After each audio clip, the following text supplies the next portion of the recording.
How's it going? All right. Well, if you're all comfortable, I'll take it off. And so the reason why I was wearing it, I've got a 2-month-old at home, so I'm trying to be as safe as I can, right? Safe as anybody can be. All right. Well, hey, my name is Bill Porter. I'm from Charlotte, North Carolina. This is my first time being at BPM. Came with Christ Lutheran Church, which is where I'm the technical director at. Our associate director of music is the one who's been here before several times, and he just said we just have to come check it out. And honestly, I'm super impressed. I mean, I haven't had a wow factor like this in a while, you know. So this is really cool. So great to meet all of you. Glad you guys are here. I think we'll probably have more coming in, and hopefully those white chairs are enough. We'll see. But yeah. So I wanted to first kind of tell you guys a little bit about just kind of how I got started, that kind of stuff, real quick, and how I got to where I am now. So I started in Knoxville. I was at University of Tennessee. I studied studio music and jazz, all that kind of stuff. Did they change rooms? What do you mean? Well, it's not. This isn't the one I was looking for. Which room are you looking for? This is 32, right? Yeah, this is room 32. Okay, I was looking for 31, and You're close. You're good. You're close. Which is normally. Awesome. How's it going? So started out in Knoxville. I was the drummer for a praise band. Then moved to Atlanta. Became the production manager for a church called House of the Rock. And then also in Atlanta worked for a church called Christ Our Shepherd, which is where I became the technical director there. And now I'm here at Christ Lutheran.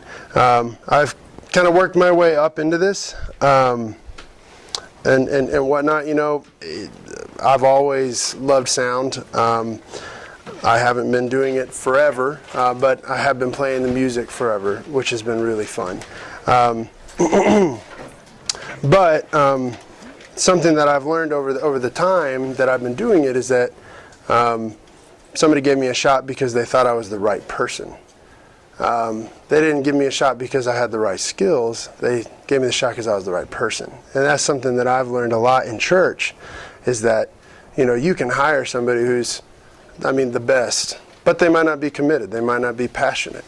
And so it's like, okay, well, now you're pulling your hair out because they're only showing up one Sunday every single month or something like that. But if you find somebody who is a dedicated, hard, passionate worker, you can certainly be taught all these things. And there's a lot of courses and stuff that are out there on the internet and stuff like that. So I'm looking at my phone, just looking at notes, that kind of stuff. So I have a question for you guys. What is some of the complaints that you have heard from your church sound? About sound? Mm-hmm. About sound, yeah. I know. There's a lot more, but that's not my class. Go ahead. Like dead spots, like you can hear instruments on one side of the room and not the other side of the room. Mm-hmm. Yep. The quality of the live stream. Mm-hmm. Yeah, the band is loud and the pastor is quiet, or the other way around. Yep. Or for us wanting to be able to hear the congregational singing on the live stream while not getting blared out by the organ or the instruments or the... Yep. I know that one. We really struggled with miking our drums and amplifying them, and then we just switched to a digital kit or electronic kit because of the space. And I don't know if that was the right decision, but we did it. It's definitely a lot easier. Yeah. It makes it easier. As a drummer, I don't like electronic drums, but that's every drummer who says that, right? Yeah. So, anyone else? All right, what's some of the best things that you guys have heard? We moved our subwoofers from our ceiling. I don't know why they decided the ceiling would be a good place, like literally in the ceiling. We just moved them down to the floor of the worship center. Awesome. Nice. Great. Yeah. Silent stage, in-ears. Yeah. That's huge. Makes a big deal. Big difference. I know for my home church, we always gauged its success when the negative comments stopped coming in. And so for somebody not to comment on the sound was a compliment. That's fair. So the reason why I ask, and just wanted to hear all that, and thanks for sharing. I mean, yeah, that's all stuff that I think every church struggles with. Even the big, massive, successful churches that have made it mainstream today, you know, the Elevation, Bethel, those kinds of churches, they've all, you know, they all get those same complaints. But, you know, I guess the big point is you're not going to make everybody happy. You're never going to make everybody happy.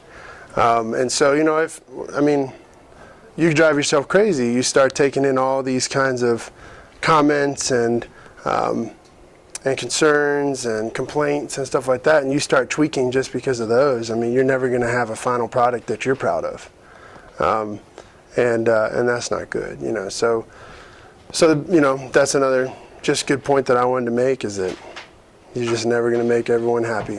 There's always going to be people who are complaining, or certainly celebrate the moments where you get those really good positive feedback. It's like, all right, cool, we did something awesome, you know. So that's good. So I wanted to start out kind of going over just quick basics of a mixer. There are some, I did get a question on Huva, you know, are we going to go over that and whatnot. Some of you may know Mixer already, some of you may not, but certainly would just to like highlight the high points of it, because if you're trying to portray something to your sound tech or you know, your tech team, you know, certainly having the know-how of what you're trying to say is important. So let me do this real quick. Hold on. You want me to shut the lights off? Sure, actually, if you don't mind. Thank you. Sorry.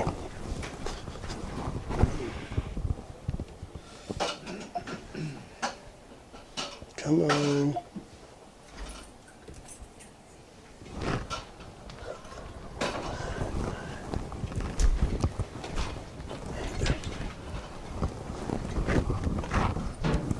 Okay. So I guess the main stuff here is that we have our channels. This is an X18 that I'm using, just easiest to get it on the airplane, and still surprised TSA did not detain me, because it looks like a bomb. I mean, it's crazy. But you have your channels 1 through 16 here, regular faders. You've got your EQ. You've got your, just kind of channel parameters, your inputs, going back to the mixer, and then you have, and this is really on any kind of analog mixer too, you'll have about this kind of setup.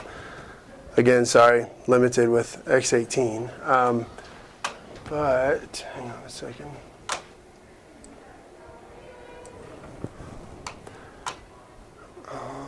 And then you have your buses over here. So the buses, really I use buses for effects. And that way you can get your different kind of reverbs and echoes and delays and stuff like that. And you can select on each one to mix in whichever sort of channel you would like to have getting that. And then same thing for your monitors. So a bus is basically just another mixer.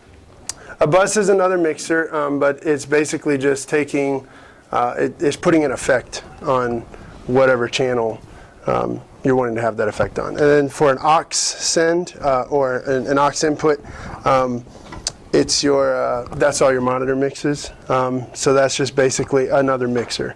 But now you're doing the output to in-ear monitors or floor wedges or things like that. Or to the live stream. Or to the live stream, yeah. Yeah, so that's certainly that too. And there's several other kinds of setups for live stream that are bigger and that kind of stuff. But yeah, I mean, the most common go-to is let's use an aux and just make that our live stream. And then, but then the tricky part there is, right, you need a volunteer who's going to be mixing that as well. Or you can tie it to the house sound, but that's not ideal. Because if you do that, so if it sounds good in the house, chances are you've got the electric guitar way too loud online. And so really finding a volunteer who can mix from an iPad, that's a good way to work on your online sound without affecting the board that's controlling the live stream as well. I know I'd put a poll out there just saying what kind of mixers are people using, and I saw a few different ones. It looked like all of them were digital, kind of hybrid analog mixers. But, you know, one thought is if you have an analog mixer that you're using, it's time for an upgrade. Because you really need to have a mixer that can be controlled by an iPad at this point. And that's because, I mean, you have to walk downstairs from a balcony or something like that. You need to be able to plug something in and check it without running back up and running back down and running back up. You know, it just gets to be a little crazy. So there's that. And then again with your FX, this is kind of what's sending into the effects. So you select your effects, then you can put your channels into the effects, but you're still not going to get any sound if you don't have your bus, which is assigned to, you know, FX1, if you don't have that output going. So you got to make sure that, you know, I mean, that's just important. Otherwise, you're going to be like, why can't I hear this? And whatnot. Effects has a lot of different kinds of sounds, and it's relative to the mixer. They all have different kinds of plugins that are used. You know, so for this one, I have a vintage room that's set up. It comes kind of standard with an X18, and I have a mic here. Shortly, I'll show you guys just kind of playing around with all that and how we make it sound not too wet, not too dry, those kinds of things. You know, and the same thing. You've got hall reverb.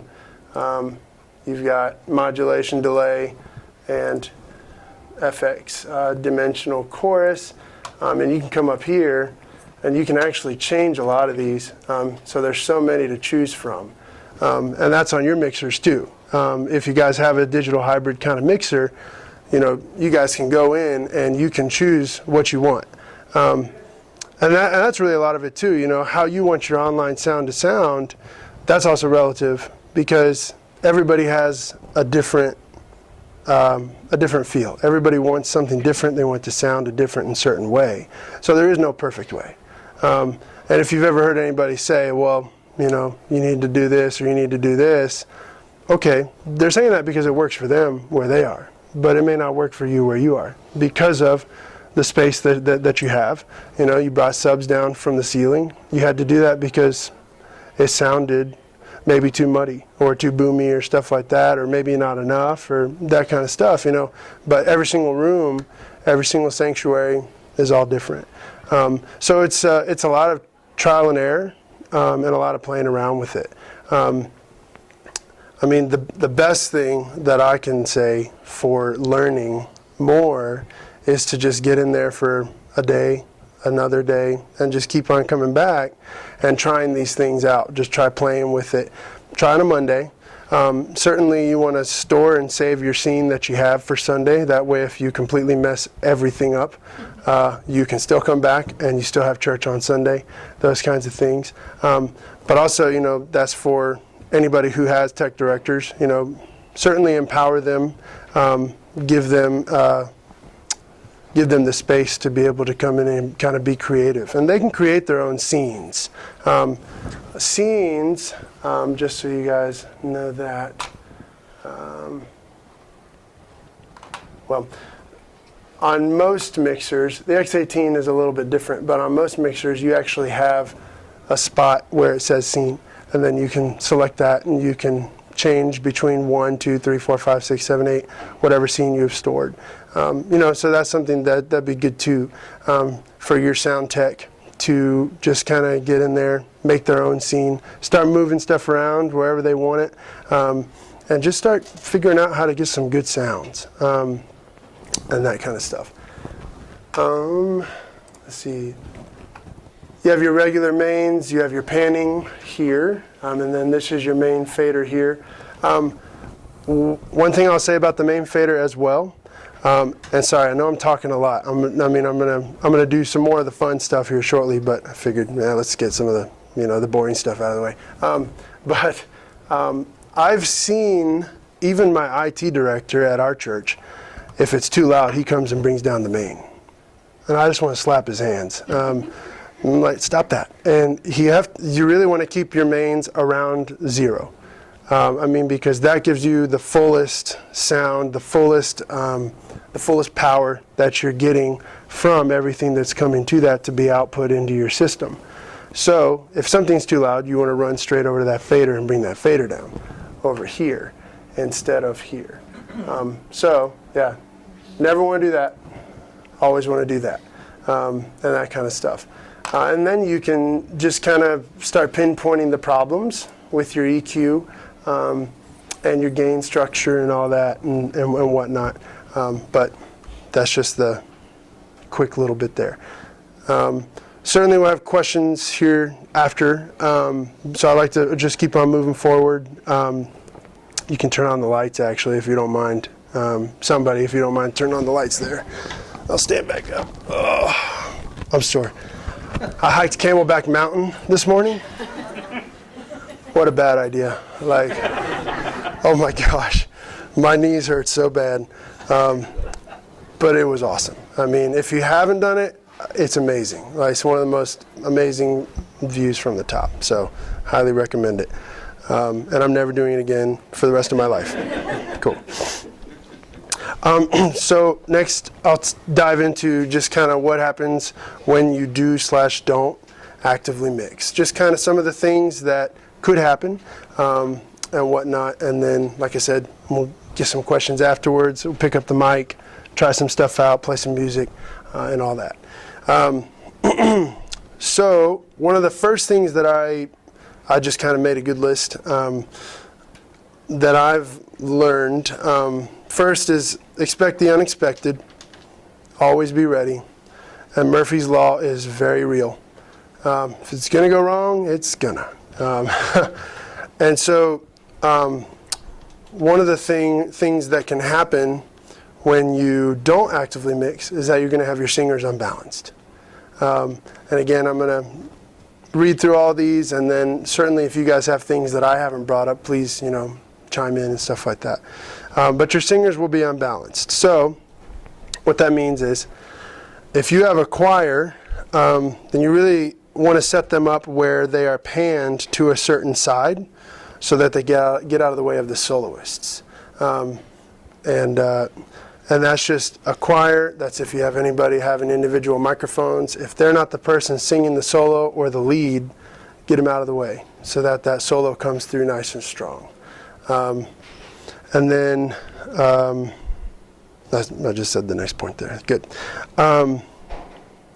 Then, moving on, the band will be too loud or too soft.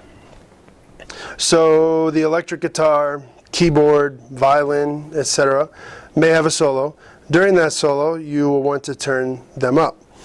After the solo, you will want to bring them back down to blend with the band. And again, that's just to highlight anything. If you guys have your favorite artists that you like to listen to, if you go back and listen to them after this talk, I guarantee you'll notice if there's a guitar solo or something, you're gonna be like, that was a little bit louder, and then it comes back down to blend in with the band. So whatnot. Could be boosting himself though too, right? Like electric guitar player could have boosted. He could boost himself, yeah. He's still going to be actively watching the slider. Sure. It's not ideal, but in the situation where you don't have a rehearsal, well, you really do have to be super actively watching, because if he comes in and he's cranked, you got to bring him back down. But if they have rehearsal, hopefully you would have a better idea as to what that's going to sound like. That helps your congregation too, because they see some guy over there doing a guitar solo and you can't hear it. It's really weird, and now you've lost focus Now right. you're thinking like, who's running sound? Why can't I hear what that guy's doing over there? Exactly. Yeah. And yeah, I mean, that's a good point too. Again, I know there's other classes going on, but we're here to provide a distraction-free worship service. We're here to provide an experience for everybody who's coming. So that way they have, I guess, the best way that they can to connect with God, and to have some good takeaways to take with them. Another thing is band instruments also can be panned to allow space in the room. So if you have everything coming through the center, the sound begins to get muddy, starts to get jumbled, and important things can get lost, like a solo, those kinds of things. But a lot of people don't think about panning, and that's just kind of how it always has been, right? But everything comes through the center or whatever, you just turn up the faders, that kind of stuff. But with the panning, like I said, you pan the keyboards to the right or guitars to the left. Again, it just creates a nice room, a nice space and whatnot. Even if you're on a mono system. No, it wouldn't work on a mono system. No, I know not technically, but sonically it can still help create the pocket It can, for the vocals. And then if you're streaming, for sure it can help as well. yeah. But a lot of people are on mono systems, so it's hard to talk about panning. It's true. If you have the ability to try to explore switching over to stereo, obviously it's better. Mono, you can only do so much, but you can adjust all the levels and those kinds of things so that you can still create that kind of I space. didn't know that if your sanctuary is mono, it's really easy to make your live stream stereo. Yeah, You put your live stream in stereo, that way, your computer speakers, headphones, whatever, you can really, that doesn't cost you anything to switch. yeah, because it's really not going to affect the mono if you pan it anyways. So you panning it for online, so this is good. Let's see, the kick and the bass are really the two things that you really have coming through center. They're also the instruments that you would have coming through the sub and maybe the floor tom. You don't want your electric guitars, you don't want your pianos really coming through that because, I know piano players, they like to play that left hand. We've already got a bass player. So if you're going to play the left hand, why do you need a bassist? So it's like, or even, I've even seen a picture one time of like somebody who taped off the whole left side of the piano and said, "We have a bass, like, don't touch it." Exception being if they're playing like a pad or something. If it is a pad, yep. So, I think when I say piano players, I'm thinking of grand piano because we do have a grand piano player in our group, but then keys.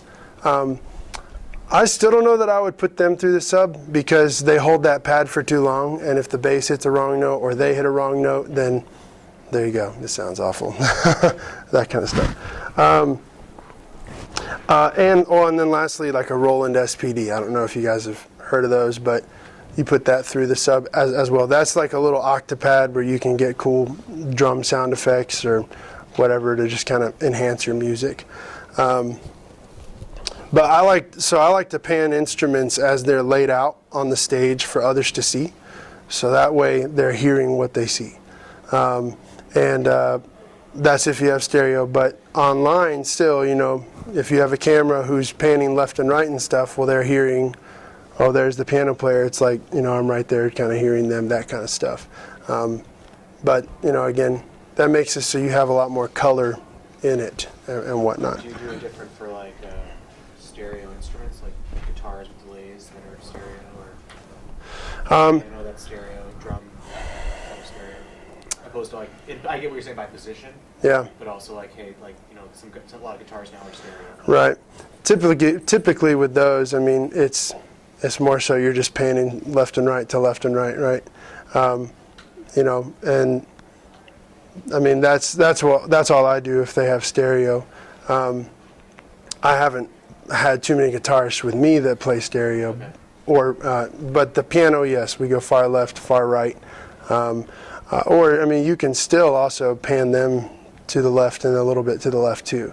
So if you have left-right coming through, you can still pan your electric guitar far left, and then your right one can go a little bit past the center to the left. But it still gives you, that a little bit more of that fullness, right? So, yeah. And then lastly, the way to blend the band is to have your levels set in a way where nothing stands out. But if you look at that instrument, you can hear it. So you don't want to, have the acoustic guitar. This is actually something I fight it in my congregation with our volunteer sound tech. He likes the acoustic guitar, so he always turns it up the loudest. And I'm like, stop that. It really, you want it to be just kind of a nice blend. You're looking around, it's like, oh, there's the piano, now I can hear the piano. Or there's the acoustic, now I can hear the acoustic. But you look away and they're not standing out. So it's always good to have a nice blend. And that's the same, I know you were saying some people have complained about, I can't, there's too much organ, or there's not enough organ, or there's too much this and that. But, it all goes with those instruments too. If you have an orchestra, say you got brass and violins and whatnot, trumpets, you barely have to crank them anyways, right? But if you have strings and you have flute and organ and whatnot, again, creating a blend to where you're looking at that instrument and you can hear it is the best way to go to accomplish something really good. You didn't say blend does not mean equal, right? So you don't want everything Right. to be equal, right? Exactly. So No. what would you feel is like your hierarchy of instruments? Like, should you hear the kick first, and then the low end? Sure. And then everything kind of. So how do you mix it? So typically, the kick is the first that I hear and feel. I just want that to always come through, feel it in my chest. And same thing with the bass, because then I can kind of put all the other instruments around it. And then, I guess hierarchy-wise, would be electric guitars, then keys, then acoustic. And that's not even talking about vocalists. And when you're talking about the full band, you really want your soloist to be at the top, your backup vocalists to be the next level down, and then the band is right underneath that. But it's not like a big gap. It's something that you just have a nice layer and whatnot. So let's see. Another reason here, levels will peak and distort. Also, let me apologize. I don't have a bunch of slides. I'm not a slide guy. I'm a sound guy. There is a slide guy at my church who has a class going on tomorrow, but he'll do a great job. But yeah, so sorry and whatnot. But so levels will peak and distort. So another good rule of thumb is to have your instrument or your speaker or your singer play, speak, sing without them being pushed through the house. And then you can adjust their gain until the level on the meter shows them right in the middle. So they'll start talking and you'll be adjusting the gain. And again, I'm going to show this here in a minute. But you start adjusting the gain, and if it's showing up in the yellow, that's okay. If you get to the red, yeah, it's way too much, so you got to bring that down. And you don't have them in the house yet, so you just adjusting that gain, because what that does is that it makes it so that you have the most signal that you can receive from them before pushing them through the house. So it's a nice, good, full sound coming through that microphone or input. Just to clarify, we have floor monitors too, so you wouldn't even have them coming through the floor monitor as well. It would just be like nobody would hear anything. They're just talking into it. You're just okay, right. thank you. Yeah. So keep all the sound down as much as you can, and then adjust it, and then you start bringing them up. Then you're good to turn the house sound and slide up the fader where you want it. If you had feedback, you'll obviously need to begin adjusting EQ. You can still, if there's nobody in the room, it's awesome to crank up the fader, or even crank up the gain, find your feedback, and then eliminate those problem frequencies. And we'll look at that here shortly. But whatnot. So but I think, this is a good example of how today's soundboards have revolutionized the industry and whatnot. It is somewhat of a blessing and a curse that we can mix not only with our ears, but also with our eyes. And that's one of the things too. You don't want to mix just with your eyes, because then you're going to turn it up and it's like, oh, this sounds awful. So it kind of goes hand in hand, and yeah, again, a blessing and a curse, but it is what it is today, right? If it's distorting in the middle of a song, you want to go straight to the gain and start bringing it down until it isn't peaking or over anymore on your meter. A lot of times the mixers, you'll see like a little red light or something that says over, or you can just see that it's up in the red. You just want to kind of start bringing it down one click at a time, and eventually, you'll just hear something that sounds a lot better. It's not peaking, and you'll get where you want to be. But it'll also still be showing up. Even though it's coming through the house isn't the house isn't what you're seeing on those meters. The gain is what you're seeing. So you can adjust that. All right. So another reason why you want to actively mix. Pastor may be muted or unmuted at the wrong times.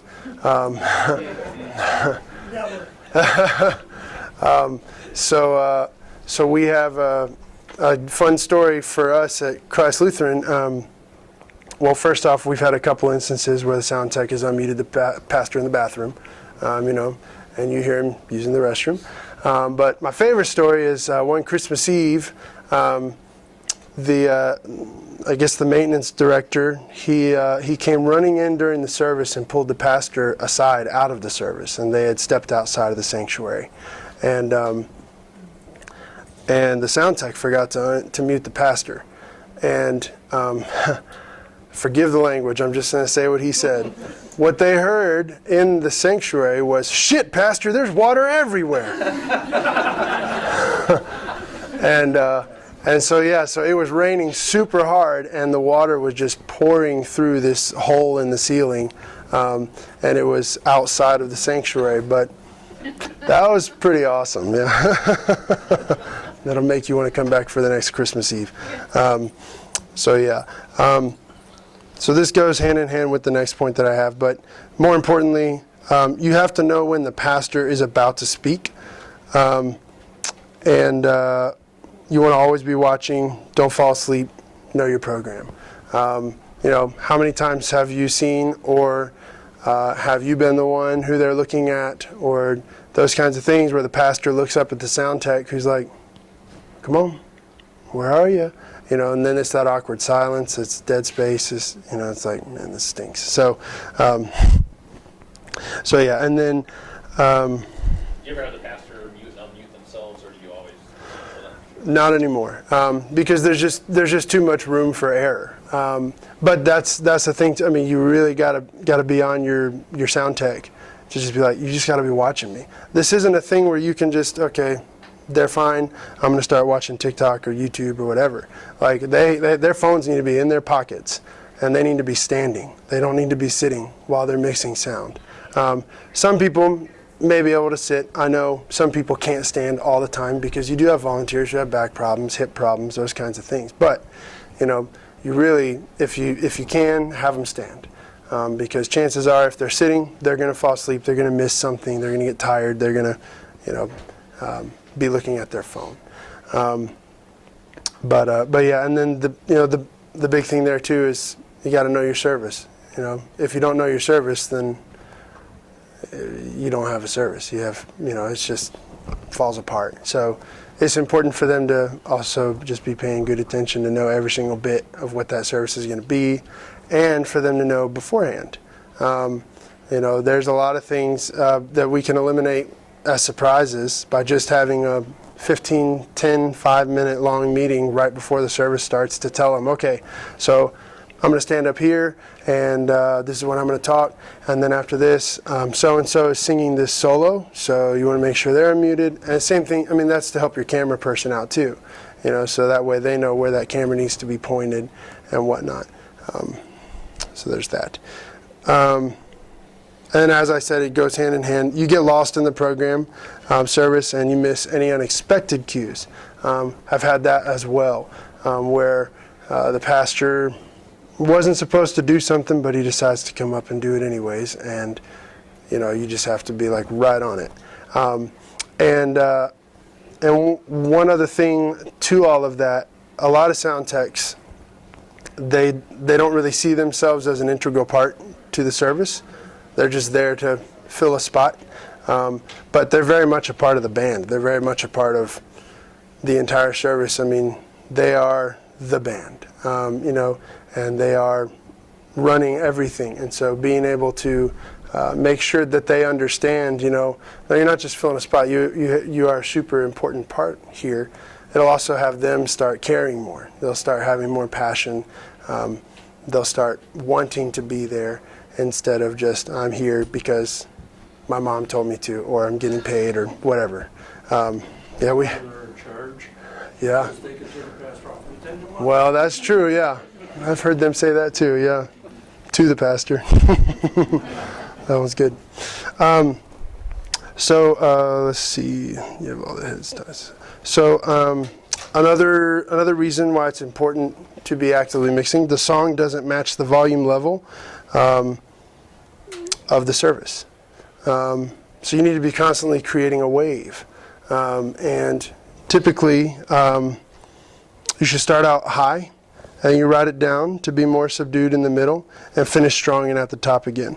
And again, that's relative to your service. You may want it high, and then you come down, and then you finish on kind of a somber note. You leave here thinking about whatever you're challenging them with for that day or for that week. But you really want to make sure that they're paying attention to that overall volume. And so with that, it's a lot easier than just bringing your mixers, your faders down. Another thing that we'll look at is DCAs. DCAs are something where you can take all of your faders and you can select whichever ones you want and put them on a master fader. And then you can just adjust the overall volume of those DCAs. And that can be affected throughout the entire service. So then you're not messing with your mix. Your mix sounds good, it's a good balance. You're just messing with the overall volume on those DCAs. So you can bring those down during communion or something like that, but then afterwards you just bring the DCA back up. Something you want to be careful with there is if you were to have them adjusting the mix over here and adjusting the DCA, because then, you're just kind of fighting against both sides. So there's that to pay attention to. And then the last thing I'll say about this is, as a worship technology person, you or your volunteer are creating a connection with God for people through the sound. As I said, eliminating distractions as best as you can to help someone get in the worship mindset. That's ultimately what we're here to do. We're not here to get famous or go on the road or stuff like that. We're here to help people come to God and feel God's presence and feel welcome at church, feel a part of the community. So I'd like to move on to personnel. So having the right personnel in place is important. They do need to have a good ear, and they need to be able to hear what is clashing and what isn't. You don't necessarily have to be a musician to run sound, but that is a huge plus. If you have a singer who is weak, you're going to not want to highlight that singer. But that's kind of one of those cases where part of what we do with volunteer performers is a ministry, and part of it is creating a high quality worship service. I'm sure all of us have had situations where a volunteer is there, they're not that great, and you just don't know how to tell them, hey, thanks anyways, see you later. Let them keep coming back. Let them keep being a part of it, but maybe just adjust them in that mix. So that way they're there, but they're not necessarily heard. Now, when they start coming to you and saying, I can't hear myself, well, that's a whole nother conversation. And then another good rule of thumb for me anyways is if you have a volunteer in place but things still aren't working out and you've spoken with them about changes more than 3 times, consider finding them a different role and finding someone else to be on the board. A saying I have is, there are no misfits, there are only missed fits. So, certainly trying to help them figure out, okay, where else in the church can we have you do something? That's important. You don't have to kick them out. You don't have to ruin a relationship. You don't have to make them leave the church, make them feel like they have to. But you certainly can reposition them in a way to set yourself up for better success. Whether that means you have to find somebody who's external as far as a sound person, or you find somebody within, that's up to you. But, if you have somebody else in mind, that's the best way to do it, is to just find another spot for someone who's not working out. And that really goes for everything. I'm just talking about sound, but that goes for everything. I've actually moved somebody to sound because I didn't want them to sing anymore. Oh, there you go. How's that worked out? Worked, yeah. That's for the good. most part. That's awesome. That's awesome. All right, cool. So we're going to get into the EQ portion here. I'm going to bring up the computer and talking to the mic and just kind of show you what some of the things do as we play around with it. But one thing to note is when you're doing EQ, you don't want to try adding EQ, you want to subtract. That's just kind of the rule of thumb across the board for any sound mixing period. You want to do your best to subtract that problem instead of boost it and whatnot. So if you want to hear more high ends, bring down your mids and your lows, those kinds of things. But obviously not doing anything. Why do you say that? Yeah, so otherwise you just kind of pushing everything up. You can run into some problem points where you may have it sounding good for a second, but then now there's too much high end. Okay, they walked in front of a monitor and their ears are bleeding, so it's like, oh my gosh, that was too much. So if you have it in a way where it's a good, comfortable EQ, subtracting it, they should be able to walk in front of a speaker and it won't feedback.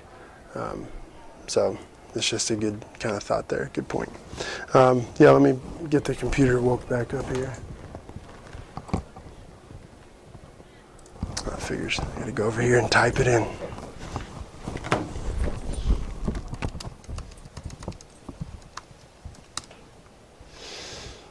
Okay.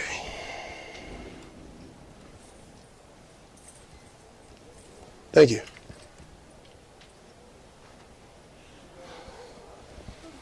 Let me connect it real quick. Figures that'll take a second. So while that's connecting, every EQ is going to have gain, frequency, and Q. Q is how you make it wider or narrower. And if something sounds bad, you want to make something as tight as possible and take the gain, crank it all the way up.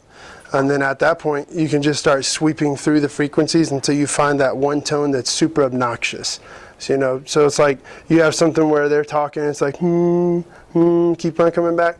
Well, that's where you can crank up that EQ, crank up the gain, and you just pan it back and forth as they continue, or you sing the note that you continue to hear. And then once you find it, that's when you narrow it down and you subtract it. So that way it takes it out, you no longer have that issue. Can I repeat that back to you? I want to make sure. Sure, yeah. Sorry. That's true. Like the pitch that when you're hearing feedback, that pitch is the pitch you want to reduce. Right. Yes? Okay. Yep. Exactly. But to find it, you would boost it to then change the frequency so you can find where that frequency is. Okay. And then once you find it, then you cut it back down. So yeah, I'll show you here. We'll do Unless it. you have like a spectrum analyzer, which Well. X32 does. Yeah, the X32 does, yeah. Let's see, and then you back it off, bring down the Q to a normal, and then it's easier to identify the problem areas. So I'm using a SEV7 microphone. This is one of my favorite mics for live stuff. It has a great rejection, so you won't have a ton of other instruments that bleed into it, but it's a good fun mic. So I'm gonna come down here.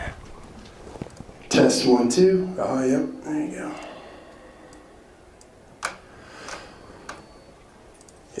So I've already got the gain. It's way too hot, even though it's showing up. It's for this room really, and it might be the overall volume on that speaker too. But let me bring it down. Check 1 2. Hey, check 1 2. There you go. So you heard the high pitch there. That was starting to already feedback on us. Hey, check 1 2. Let me bring it up a little. Hey, check 1 2.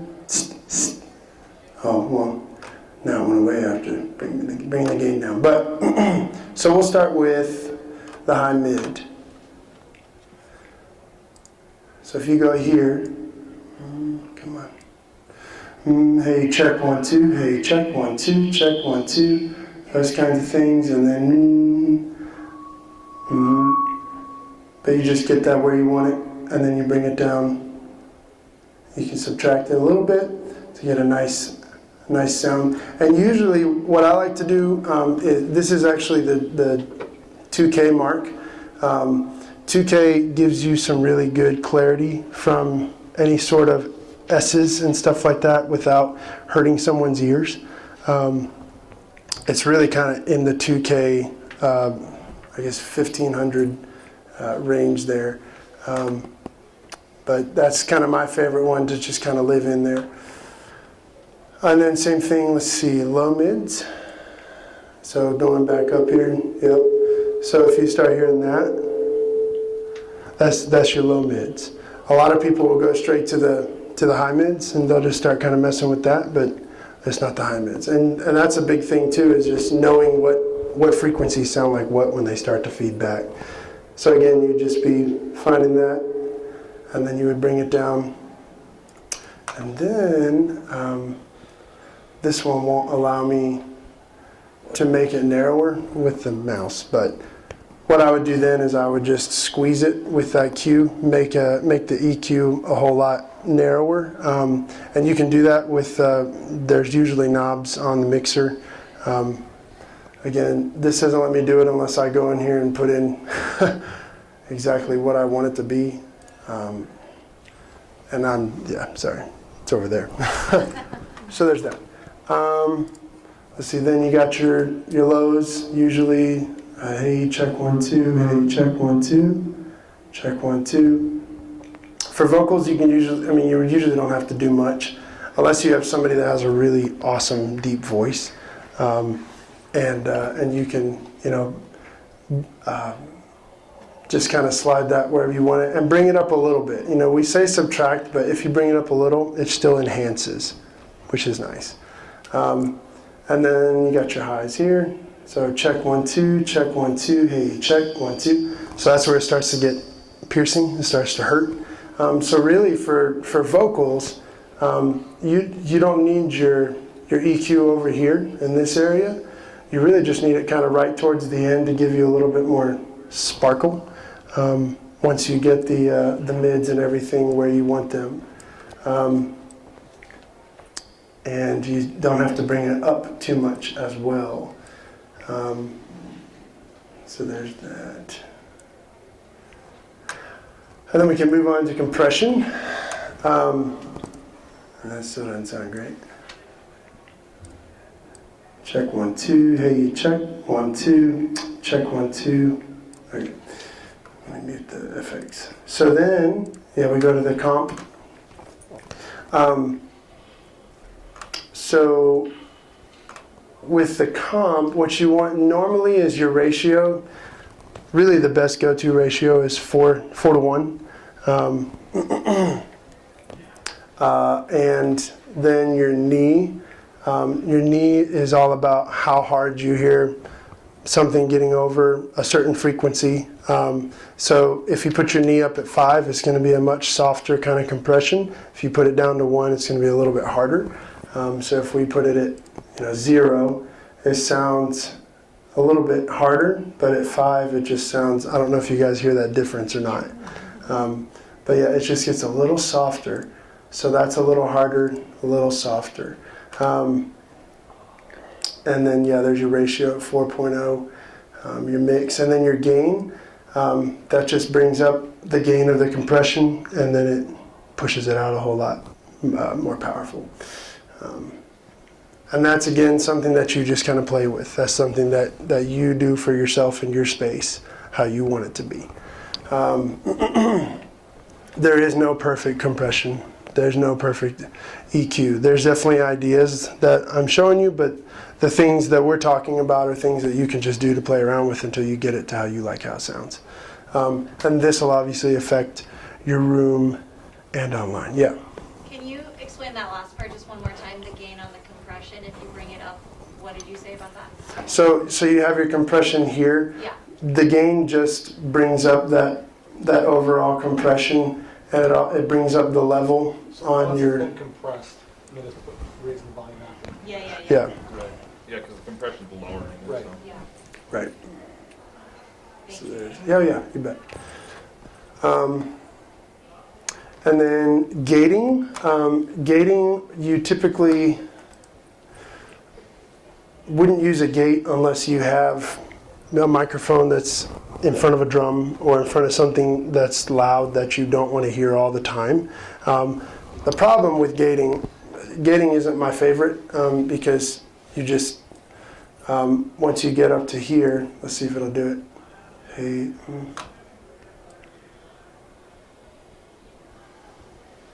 Oh. Hey, check 1, 2. Hey, there you go. So you have to kind of start making a lot of noise for it to really register. Certainly useful to have in situations where you just can't get that singer or speaker out from in front of those acoustic instruments. But if possible, moving the singer somewhere else, or just kind of working with the compression and EQ a little bit, I think is always better. Gating is just kind of a last resort kind of thing. What do you normally gate? You said just drums? Or what else would you normally? I don't typically gate drums. It's really just singers. That's what I use the gate on the most if I have to. It's more a singer that's standing near the drum. Right? Exactly. A singer that's standing near the drums, or they're standing in front of an acoustic guitar, or they're standing in front of a monitor, Otherwise, you don't gate at all.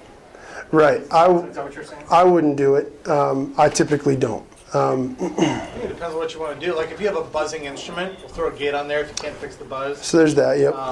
We'll put it on bass guitar quite a bit, or even on the kick to roll off the sustainability of the kick. Once it gets over a certain part, shut it off to tighten up the kick drum a little bit. Sure, yep. So there's that too, and like I said too, it's relative. Like everybody has a different kind of preference. Everyone has a different way that they like to do it that sounds better to them.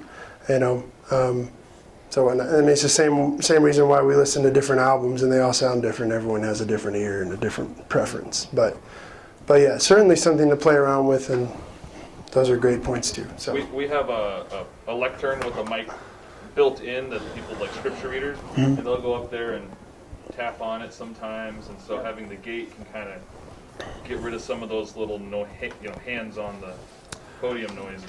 yeah, and typically with people who like to tap on things, this is what I have to say. So yeah. Yes. But that's a part too, right? You have to gain that trust. Get them to learn the trust. Get the pastors to learn the trust that your sound tech's going to be on the ball, going to be ready to roll, and knows what he's doing, or she. So yeah. And then we'll go into just the effects a little bit. So I've got FX1. That's all I've got it going through. And again, this is just for me a vintage room. And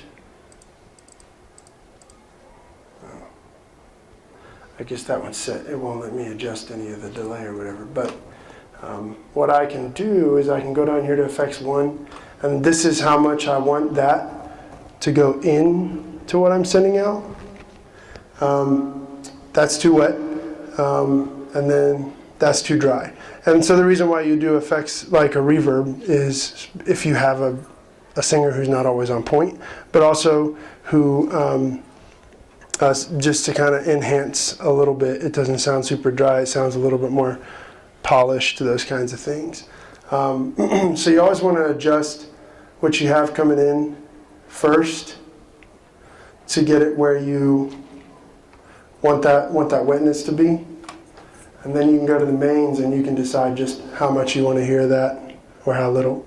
Because you still have that same amount that you've adjusted that's going into the effects, but then you just adjust this to get it where you want it to be or where you like it. You can do the same thing for, let's see, what's this one? FX3 is a delay. So typically with a delay, let's see here. Check.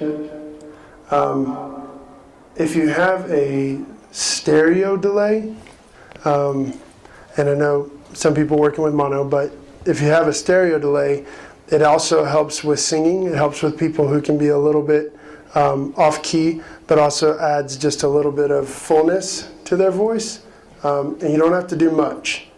It's just enough to kind of give that little backing so that you can hear that. So you kind of couple that with some reverb, and you can have a good, nice, warm, full sound after you've done your compression and EQ. FX is always last. You want to get all your compression EQ first, and then you do the effects. And then let's see.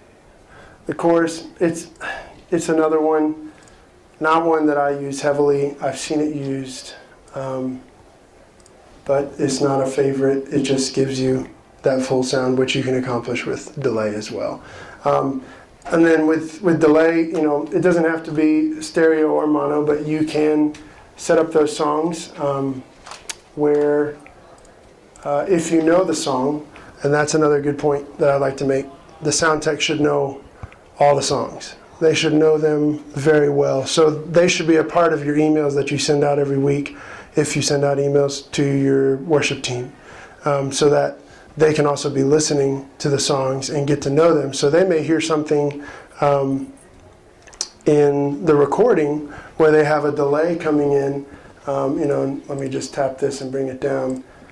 But hey, and so basically, yeah, I know.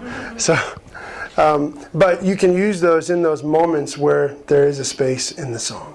Again, it adds a nice accent. You don't want to use it all the time, but they just need to know when there's something where someone says a really powerful word like God, and they're holding out God, and then they cut, and it's just silent, but you hear that just kind of, I don't know why, it gives me goosebumps when I hear stuff like that. So that's a good way you can use your delay too. But that goes back to, your sound tech really should know all the songs. They need to be a part of that planning ahead of time during the week as well, so that they come in better prepared, and they know how they can do those songs better and make them sound better and do justice, because they've already heard what somebody has done.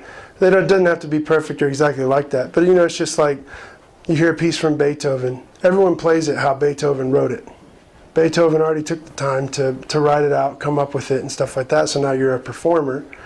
Well, it's the same thing. I mean, if you hear a song on the radio, somebody has taken the time to construct that masterpiece, to make that song.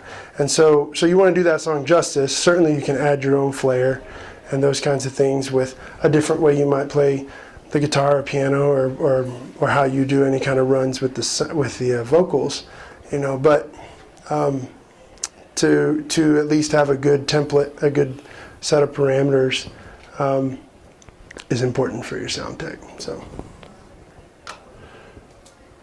all right, so that's effects, and I think that's it on the showing you this part.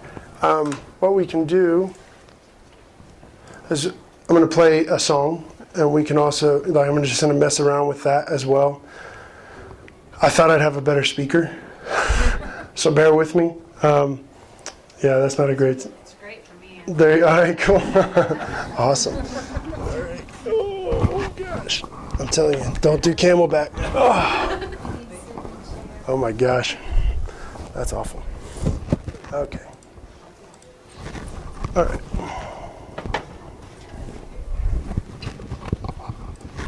Like this. So I'm going to take our service, and you can actually, well, you don't have to don't hit the lights yet. So so our service, and let me tell you again, like, nobody has it all figured out. I've got a volunteer team. I started my job back in May, and I'm still working with them, and I'm trying to go as gracefully as I can to avoid making anybody want to quit or leave or stuff like that. So what I'm going to show you is our Sunday morning contemporary service, and this is just because it really needs some better mixing. And what we use, we have a CL5, Yamaha CL5, and we're using CL Edit that is connected to the mixer via a computer, and then we have a guy who's wearing headphones in the room currently, and he uses a mouse to mix everything. Not ideal, but it's what a lot of people have, and that's part of the breaking the bank that we'll talk about too. But obviously we'd all love a giant broadcast room with our own mixer and be able to mix it all that way, but it's not ideal. And so what I'll show you is our online sound. It's just going to be an overall EQ of it. I don't have the multi-tracks with me that has been recorded. He hasn't recorded them, but yeah. So I'm going to play that for you, and then we'll just kind of mess around with it a little bit.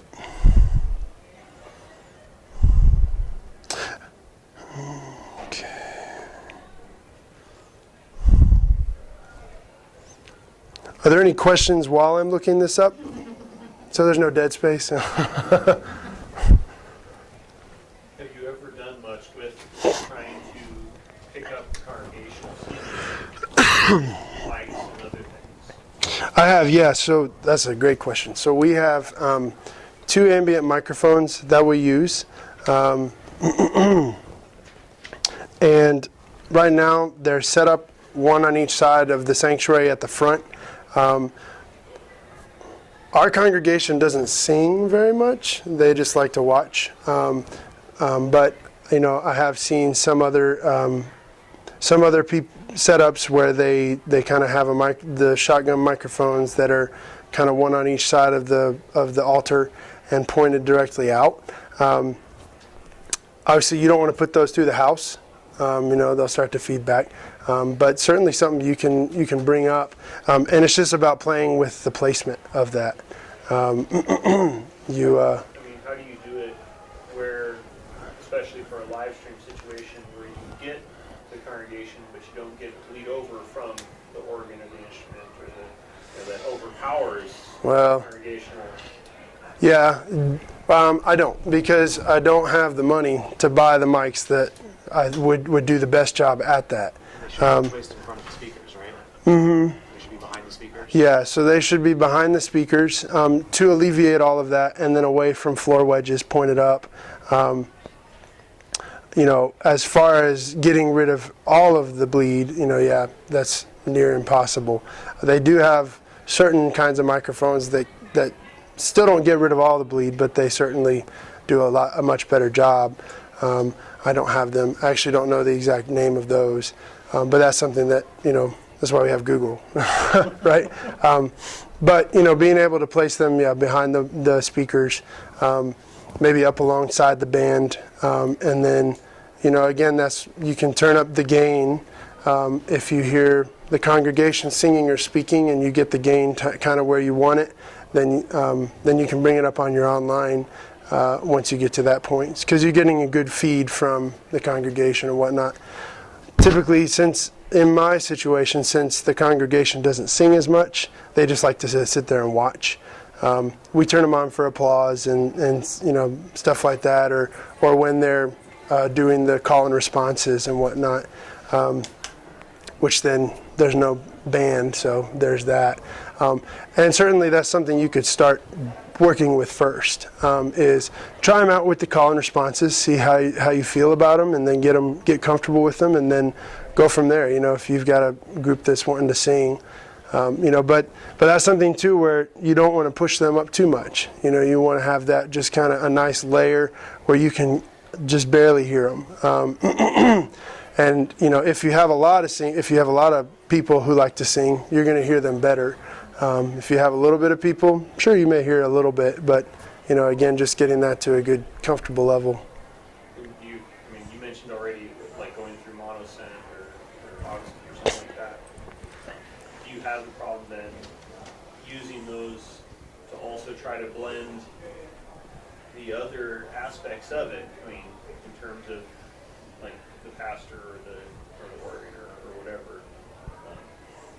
That all goes through that channel then, or how does that actually work? So, ask your question again. You're good. Trying to get it to the live stream. Yeah.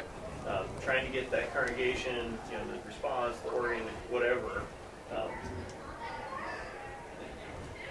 I'll ask afterwards. This is probably too specific to. No. You're good, because I mean, you're asking a question other people may have too. So you know. I'm just trying to think in terms of, you know, you've got the pastor on one channel, you've got the instrument on a different channel, but then the congregation, that mic, since it's kind of picking up everything,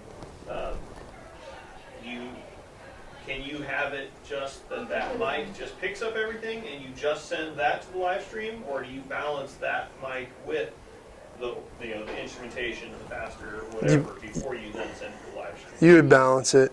Yeah. If you have the live stream on some subs, you can put that sound just on the live stream.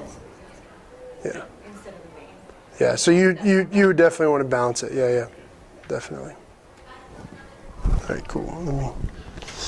And it may change throughout the service because you want it probably more of it in the live stream to hear people singing, but then like pastor's doing a sermon, you probably don't want to hear any of that because you're just going to hear room noise on it. That's right.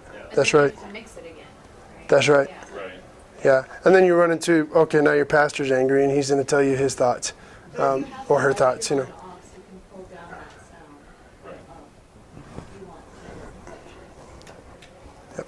Digital boards, you should be able to select a channel that you can take it out of the main just with the push of a button.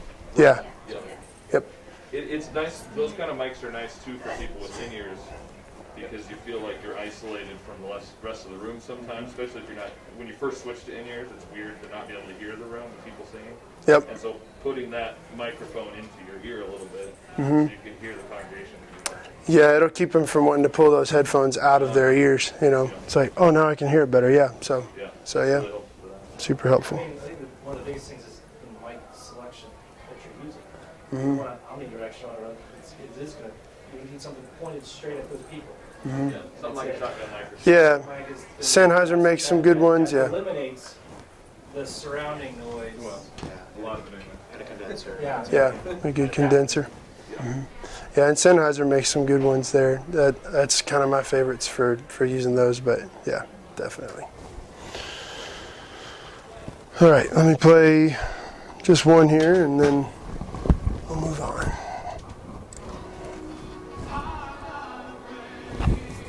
Yeah.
So I was just trying to mess with it a little bit, you know, and this can be good as well. So once you get your mics sounding good,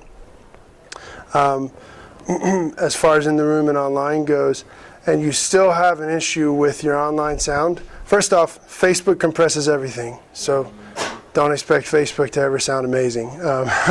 YouTube definitely does a whole lot better job with that. Something that we do, we use Facebook as kind of a movie theater, and then so we stream Facebook and YouTube, and then YouTube is Netflix. So Facebook is movie theater, YouTube is Netflix. We remove it from Facebook because it just doesn't sound great. But what you want to do is you can do a overall EQ, a mastering kind of EQ, and a little bit of compression on your overall mix. So if you've got a send that's sending out your mix to YouTube and Facebook, then you would select on that aux, and you would adjust the EQ for that overall aux.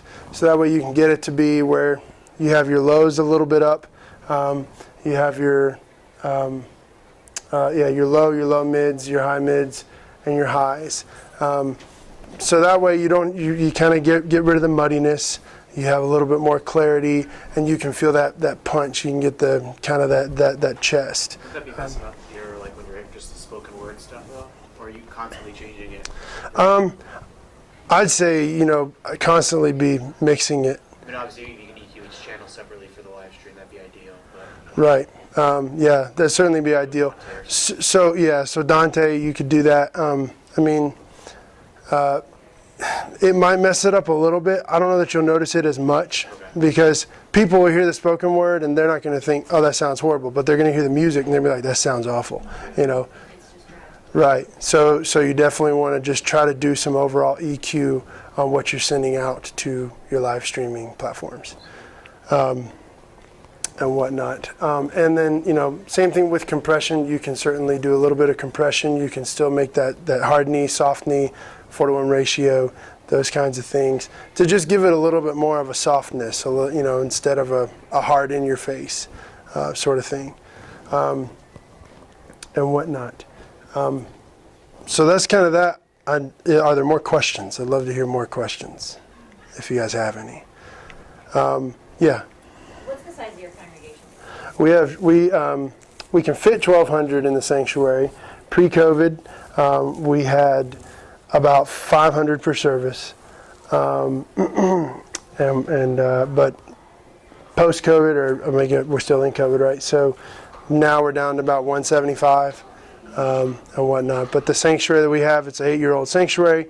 We are using Dante's system with the Yamaha CL5, QSC speakers, that kind of stuff. And whatnot, but you know, as far as, and I've worked at other churches where we don't use that. We've used the Behringer X32, you got the Midas board, you've got Allen and Heath, you've got PreSonus, those kinds of things, and that was... We just switched from a PreSonus to an Allen and Heath. Nice. And I'm just wondering, I mean, I looked up your board, it's 30,000. Yeah. So, I was just curious as to the size of your congregation. Your board.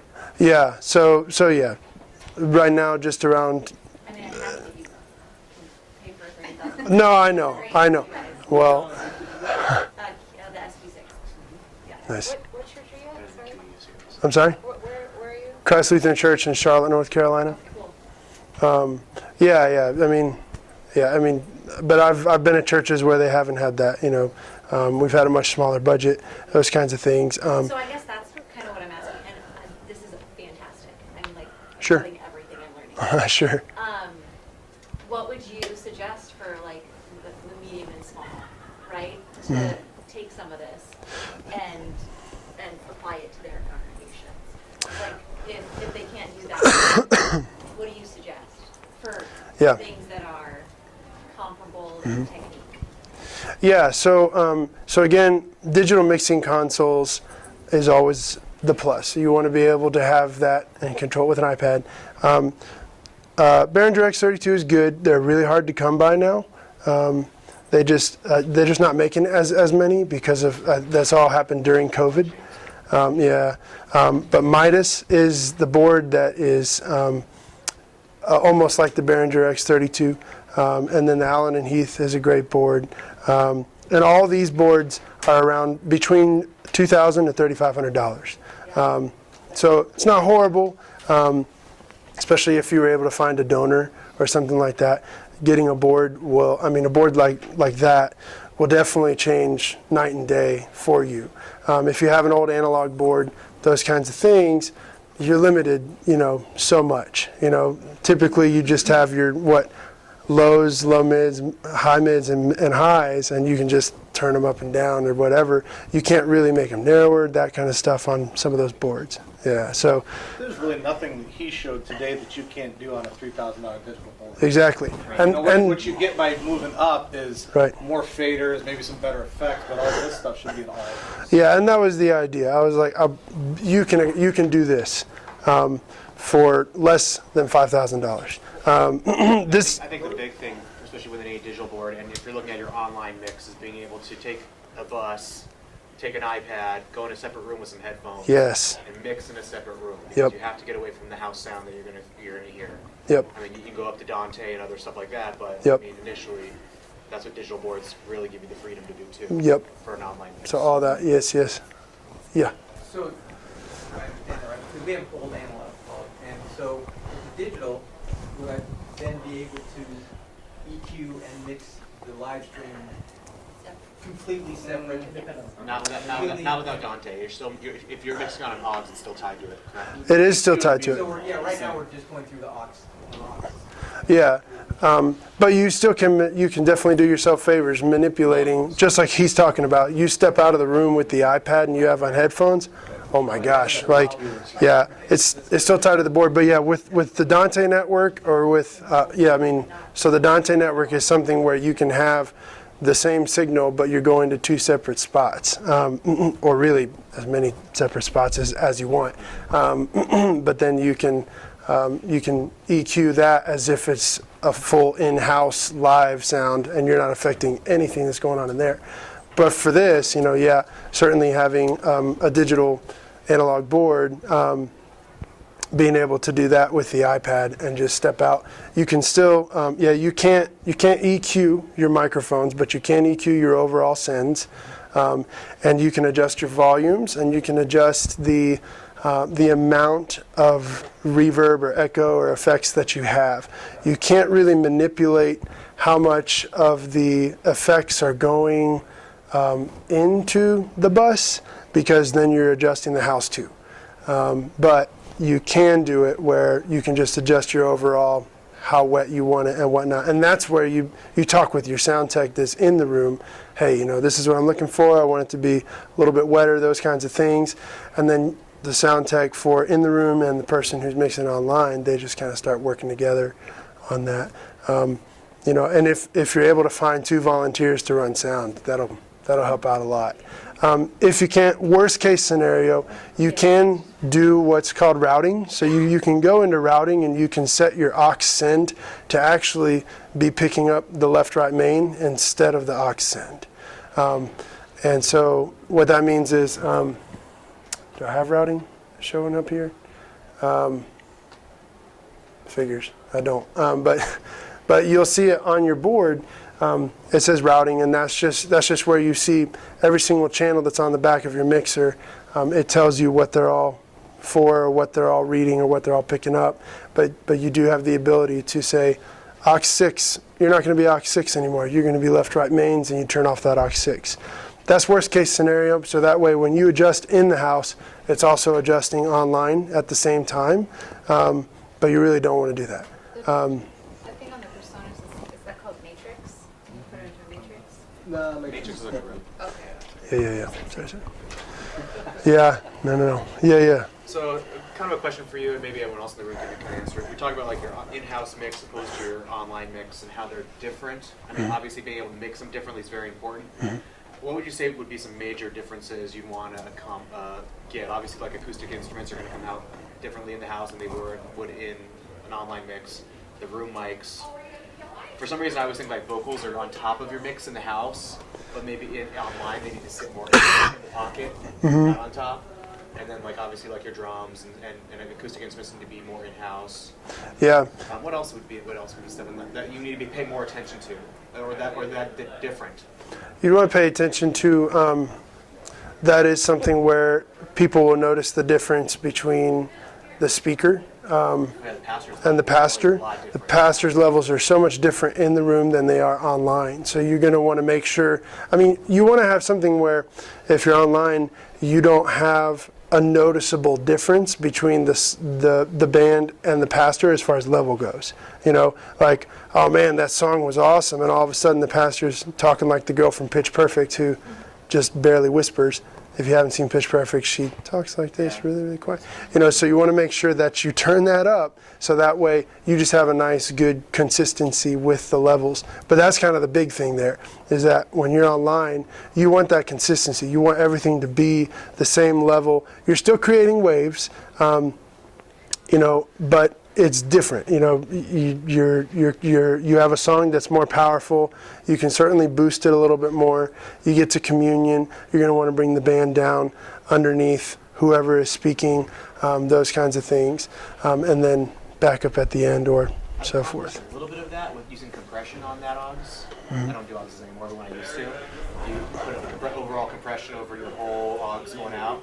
It'll kind of push your band down, bring your pastor up, you know, kind of level them up. Yeah, kind of squeezes that out a little bit. As long as it doesn't compress the music too much, it can sound really well. Yeah, so that's where compression comes in super handy with your overall send as far as what you're sending out to Facebook.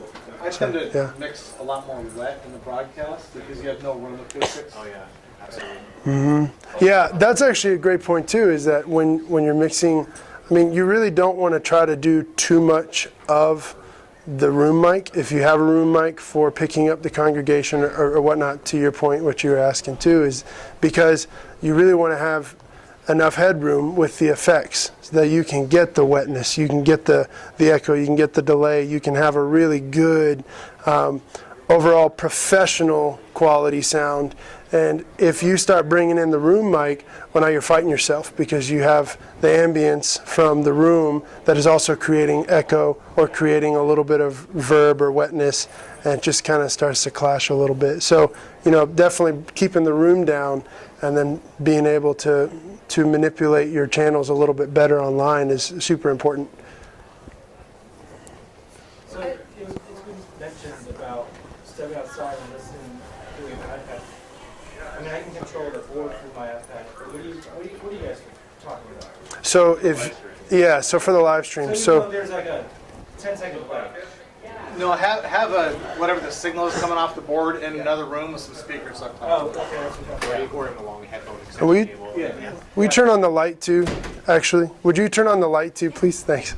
Okay, I just want to clarify. I didn't know. Yeah. You don't want to hear the room sound, even bleed through on your headphones. Oh, it makes perfect Yeah. sense. No, because then, I mean, you won't get a They great... need to wear in-ears while they're in the booth. They can. It's still that certainly helps a lot. You can wear the in-ears, but you're still going to feel the rumble if you have the subwoofers up enough, and it still affects. You know, it still affects how you mix, because it's like, oh, the kick is too loud, and you know, so I'm just going to bring it down. But it's like if you step out, okay, that sounds a lot better. You know, so yeah.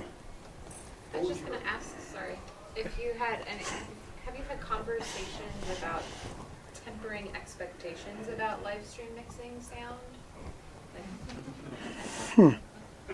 Well, no. Thank you. Next question. Typically, if there's someone who, gosh, that's a good question.